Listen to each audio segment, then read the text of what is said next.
চরিতামৃতি বন্ধুলীলার চতুর্থ পরিচয়। মহাজন বলছে মাধবকে নমস্কার তাকে দেওয়ার জন্য শ্রী গোপীনাথ তার নাম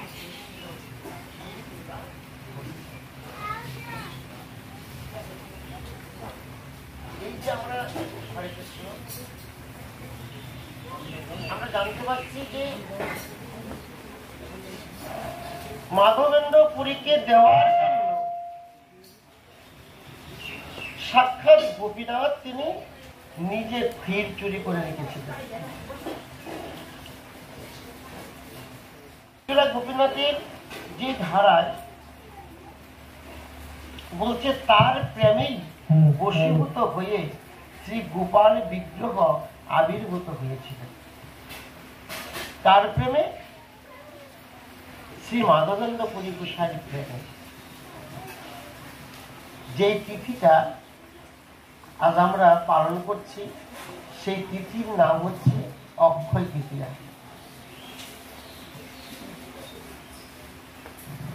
তাহলে এখানে মহাজন কি বলতে চাইছে, যে গোপীনাথ মাধবেন্দ্র পুরী গোসাইর জন্য মাধবেন্দ্র এখানে বলছে, মন্দিরের পান্ডা বলছে কোথায় তুমি মাধবেন্দ্র পুরী, যার জন্য সাক্ষাৎ শ্রী গোপীনাথ নিজেই নাও ধরেছে শ্রী শ্রী চূড়া করে। তুমি কোথায় মাধবেন্দ্র পুরী, যার জন্য সাক্ষাৎ গোপীনাথ ক্ষীর চুরি করেছিলেন। তাহলে সেই মাধবেন্দ্র পুরী গোসাই কিভাবে ভগবানের এত প্রিয় হলেন, কেমন ভক্তের জন্য ভগবান নিজে চুরিও করতে পারেন। তাই কেমন ভক্ত হলে ভগবান তার কতটা প্রিয় হলে তিনি ভক্তের জন্য চুরি করতে পারেন, বিষ খেতে পারেন, পৃথিবীকে ধারণ করতে পারেন, সব কিছু করতে পারেন ভক্তের জন্য। ভগবানের প্রিয় যে হওয়া কথাটা, ভগবানের প্রিয়টা হওয়া কি হয়, সেজন্য মহাজনগণ বিভিন্ন যে উপদেশগুলি দিয়েছেন। আগে সবার থেকে প্রথম দূরে থাকা চাই অপরাধ থেকে। যে কথাটা একজন ভক্তকে আজি রেখেছে, অপরাধ থেকে কিভাবে দূরে থাকা যায় এবং নাম অপরাধ সম্বন্ধে উল্লেখ করার কথা বলা হয়েছে। আরে বাবা, আগে তো শুদ্ধ হবে, নিজেকে শুদ্ধ করবে, তারপর তো ভক্ত হবে। দীক্ষা শিক্ষা অনেক পরের কথা। আগে তুমি নিজের কর্তব্য বিষয়ে নিজে জ্ঞাত হও যে কি আমার কর্তব্য, কি করলে আমি ভগবানের প্রিয় হতে পারবো। তারও আগে প্রয়োজন অন্তত অপরাধ থেকে দূরে থাকো, যেন আমাকে নাম অপরাধ স্পর্শ না করে। পৃথিবীর যত অপরাধ রয়েছে সমস্ত অপরাধ খণ্ডন হয় একমাত্র শ্রী হরির নামেই। সমস্ত অপরাধ খণ্ডন হয় হরি নামে। তারপরে যদি নাম অপরাধ যদি হয়ে যায় তাহলে সেটা খণ্ডন হবে।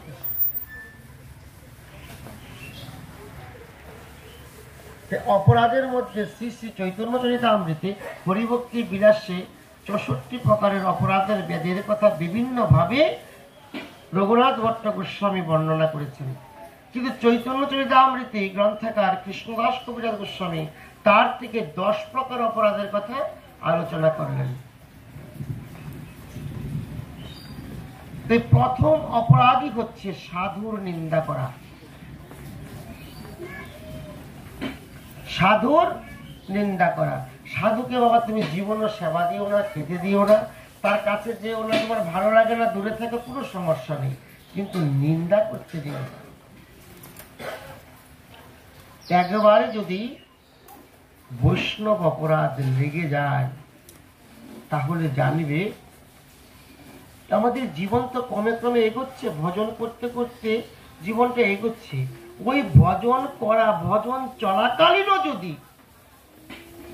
চৈতন্য চরিতামৃতকার পরিষ্কার এখানে বলছেন সেই লতা বাড়তে বাড়তে, আমি খুব সংক্ষেপ বলছি, সেই লতা বাড়তে বাড়তে যদি গোলক বৃন্দাবন চলে যায়, সেইখানেও গিয়েও যদি বৈষ্ণব অপরাধ পেয়ে যায় তাহলে শুকিয়ে যায় লতা, শুকিয়ে যায় তার পাতা, জানবে সেই রাস্তাই তোমার বন্ধ হয়ে গেছে।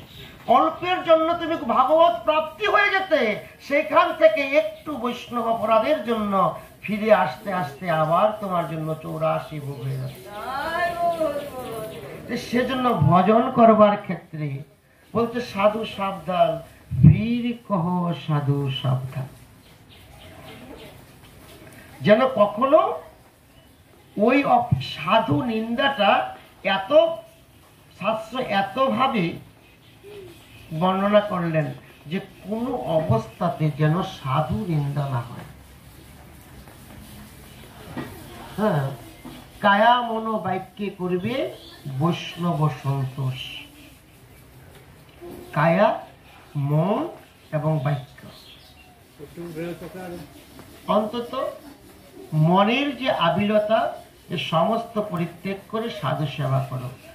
হরিভক্তি বিলাস এবং ভক্তমাল গ্রন্থে এর পরিষ্কার উল্লেখ করেছে, সাধুকে সেবা করা, একজন বিষ্ণু ভক্তকে সেবা করা আর শ্রী হরিকে সেবা করা একই সমান, তার কোনো ভিন্নতা নেই। কে বলছে? ভক্তমাল গ্রন্থ পরিষ্কার উল্লেখ করেছে।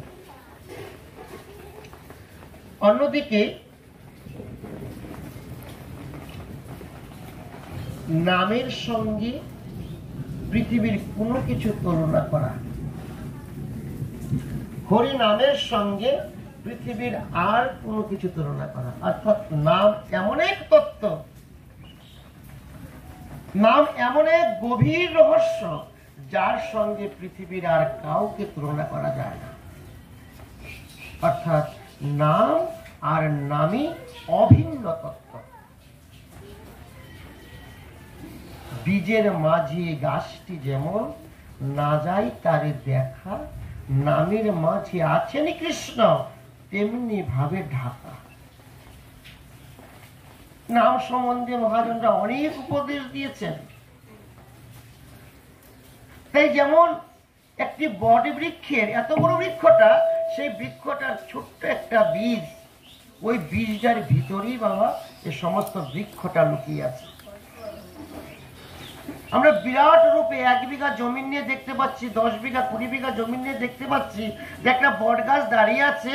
এটা কিন্তু একটা ছোট্ট শস্যার দানার মতন একটা বীজের ভিতরে এত বড় বৃক্ষটা যেমন লুকিয়ে আছে, তেমনি নামের ভিতরে অনন্ত কোটি ব্রহ্মাণ্ডের মালিক সচ্চিদানন্দ বিগ্রহ আমার শ্রী গোবিন্দ ওই নামের ভিতরে লুকিয়ে আছে।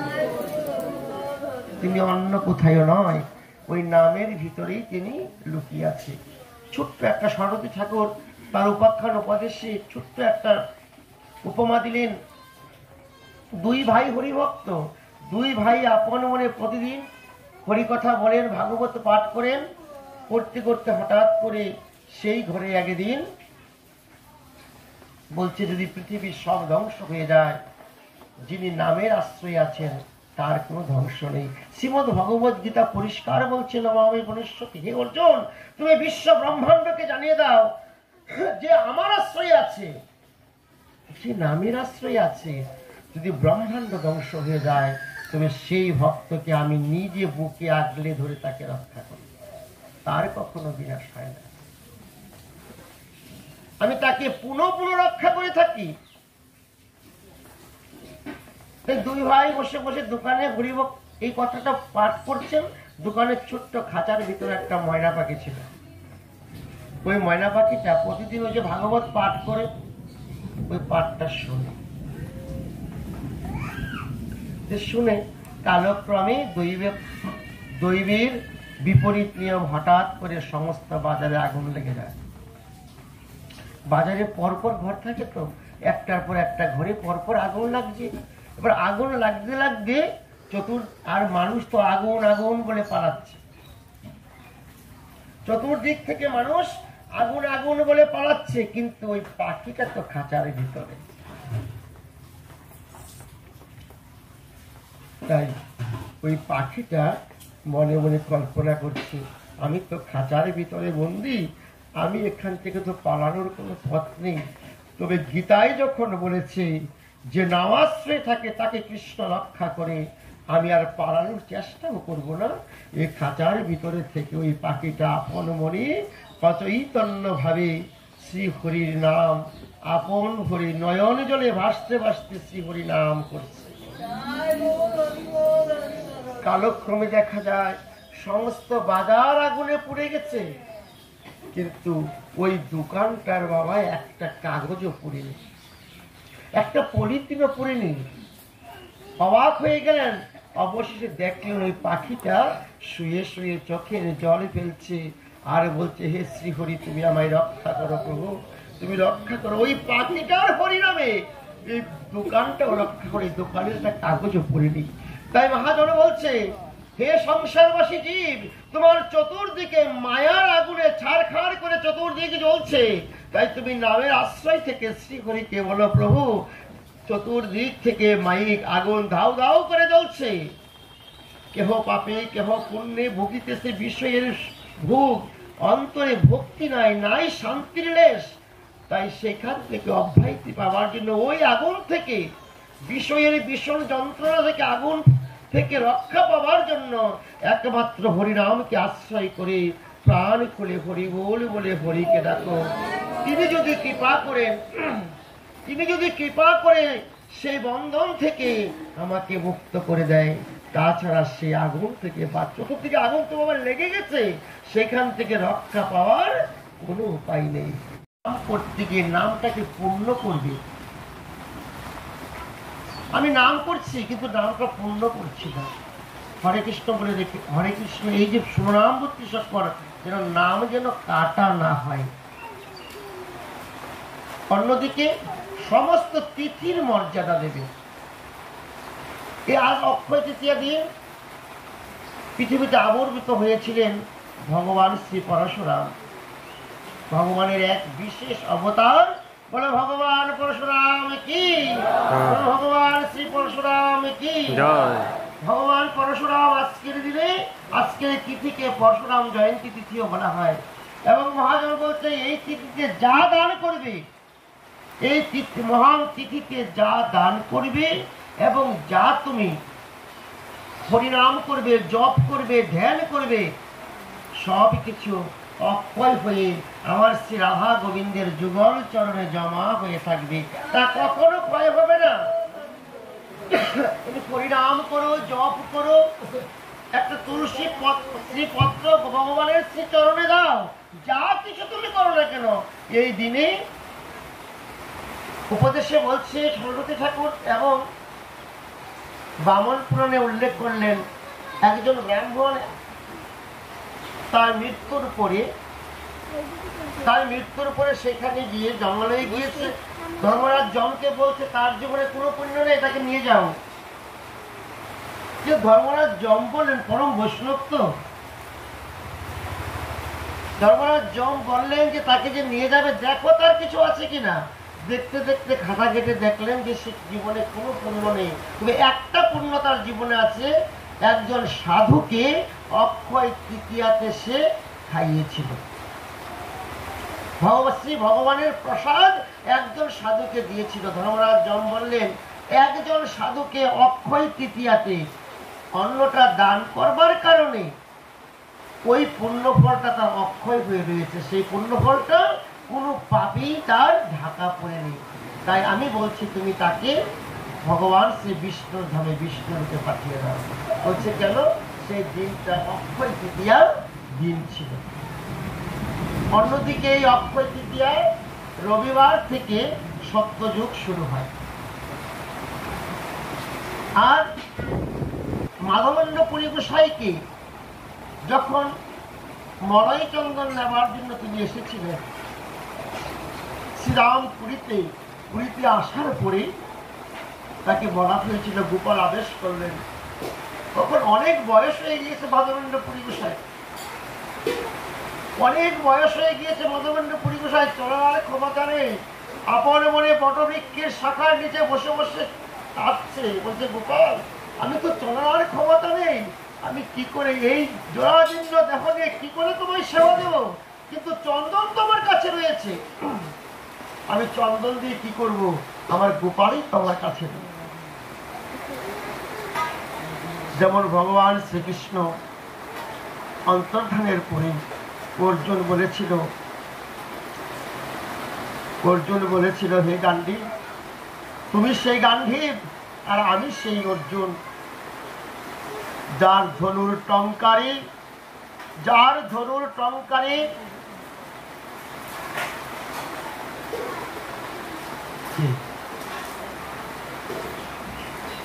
টঙ্কারে পিতামহ ভীষ্ম পর্যন্ত সর্বজ্ঞ দিয়েছিল, যার ধনুর টঙ্কারে আমি সেই অর্জুন আর তুমি সেই গান্ধী।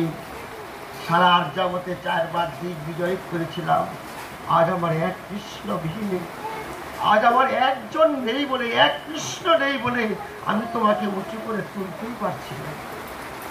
তাই আজ মাধবেন্দ্র পুরী গোসাই সেই কথাটা কল্পনা করে বলছে, আমি সারা ভারতবর্ষ করেছি, সমস্ত তীর্থ করেছি, কিন্তু গোপাল তোমার জন্য চন্দন আমি জোগাড়ও করেছি, কিন্তু আমি যে নিয়ে পুনরায় সেই পাহাড়ে গিয়ে আমি তোমাকে অঙ্গে চন্দন মাখাবো, সেই শক্তি সামর্থ্য পুরোটাই আমার নেই।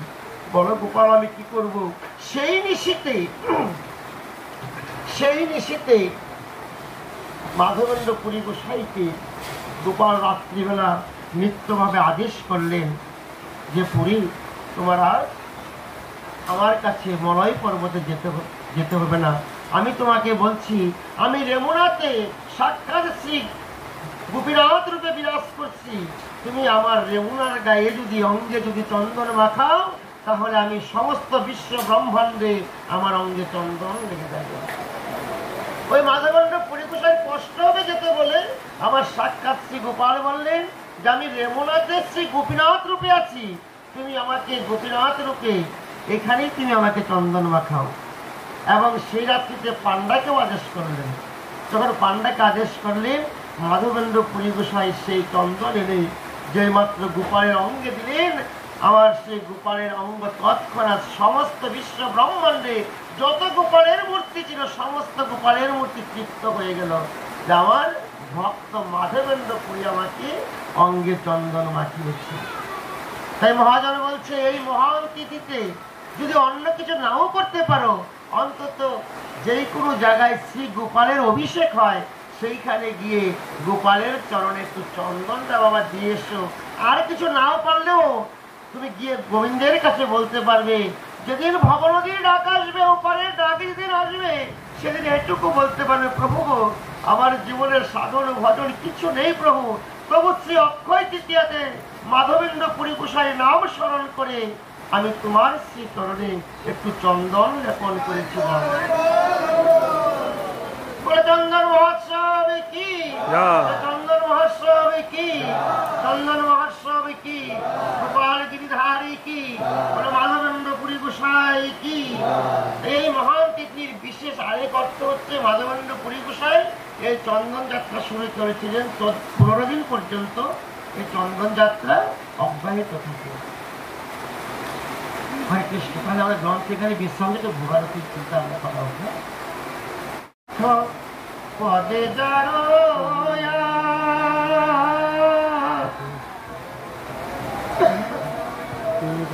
অমৃত কহে কৃষ্ণ দাস শ্রী গুরু প্রেমানন্দ হরি হরি বল মন হরি বল হরি হর প্রেম কৃষ্ণ বলে প্রণিতাই চৈতন্য। হরে কৃষ্ণ। যা প্রকৃতির কাজ প্রকৃতি করবে, আমাদের কাজ আমরা করি। আর একটা কথা উল্লেখ করার ছিল আমার, একটু বলি। যারা পরিভক্তি বিলাস এবং শাস্ত্র যে সিদ্ধান্ত দিয়েছে, দেখো রাবণ যদি সীতাকে অপহরণ করবার সময় এই যোগীর বেশটা না থাকতো, রাবণ রূপে যদি সীতাকে অপহরণ করত, তাহলে কিন্তু সে সমূলে বিনাশ হতো না। 1 লক্ষ পুত্র তার 100 লক্ষ নাতি, বংশেতে প্রদীপ দেওয়ার জন্য নাই একজন নাতি। এটা প্রচলিত ভাষা একটা কথা বলছে। কেন? যদি সে যোগীর রূপটা, তো যোগীর বেশটা যদি ধারণ না করত, যদি তার রাবণ আকৃতি যদি সীতাকে অপহরণ করতো তাহলে কিন্তু তার সমূলে বিনাশ হতো না। বলছে কেন? যে রাক্ষসের ধর্ম সে পালন করেছে। সীতার আগেও তো অনেক নারীকে সে বিয়ে করেছিল, ত্রিজটা থেকে শুরু করে অনেক নারীকে সে বিয়ে করেছিল, কিন্তু কখনো এমনটা তো হয়নি। কিন্তু তাহলে কি ভগবান শ্রী রামচন্দ্রের স্ত্রী বলে না? শুধু তাই নয়,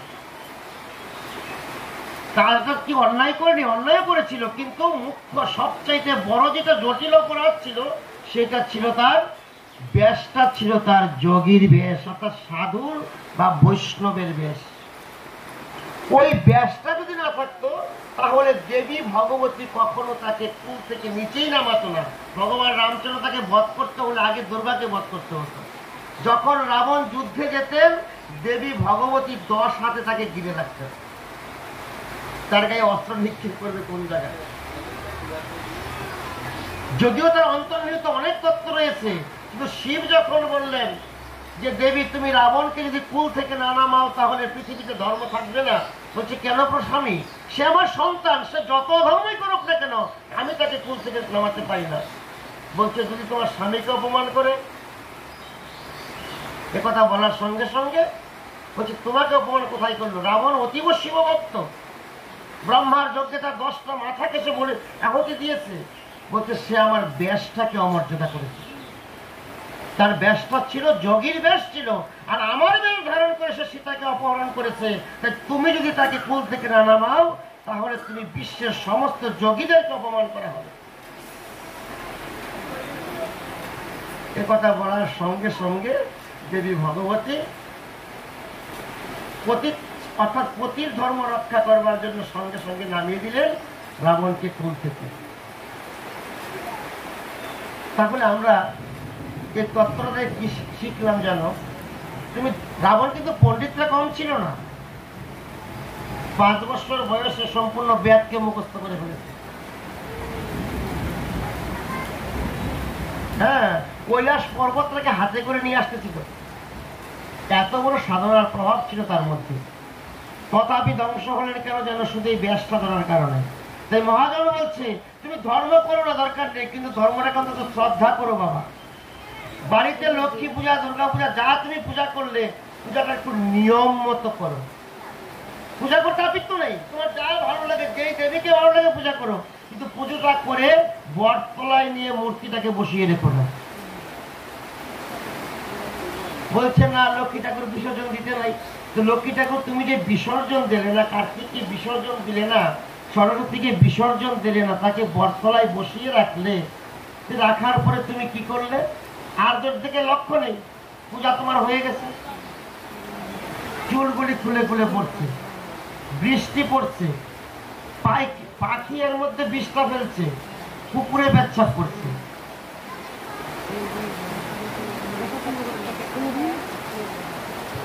বাবা পূজা করো না তা ভালো, এমনটা যদি হয় তাহলে জানবে ওই রাবণের দশা করবে। কোন দেবদেবী তোমাকে আহ্বান করছে না যে আমাকে পূজা করো, কিন্তু করলে পূজা সাংঘমিকতা অবশ্যই করবে বিসর্জন। দ্বিতীয়তম, কখনো অন্তত শ্মশানে মহাদেব কেন থাকে জানো? শ্মশানে মহাদেব কেন থাকে?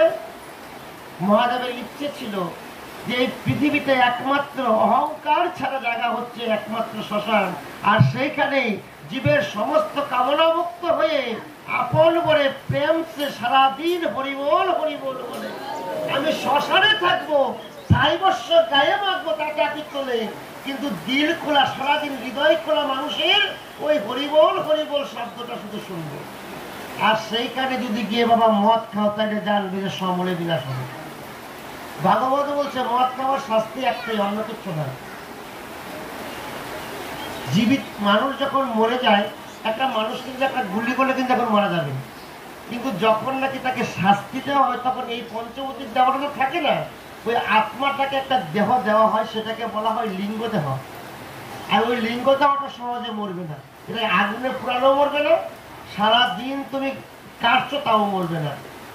ভাগবতের 28টা নরকের বর্ণনা করেছে, তার মধ্যে একটা নরকের মধ্যে বলছে মদ্যপায়ীদের ব্যক্তি একটা শাস্তি, গরম লোহাকে তরল করে তার মুখে ঢেলে দেওয়া হয়। আর সেটা যদি শ্মশানে খাওয়া মদ হয় তাহলে অনন্ত কালো বাবা এই পাপের কোনো মুক্তি নেই। বলছে কেন? শ্মশান হচ্ছে শিবের অতি প্রিয় স্থান এবং অতি প্রিয় জায়গা হচ্ছে শ্মশান। হরে কৃষ্ণ। তাই ধর্ম কাগজটা অনেক কিছু লেখা আছে, এগুলি বলতে গেলে অনেক সময়ের দরকার। জায়গা আমার এখন বুগাড়িতে প্রবৃত্ত হচ্ছে। হরে কৃষ্ণ। প্রণিতাই গৌর সীতারাতে ব্রহ্মানন্দে। হরে হরে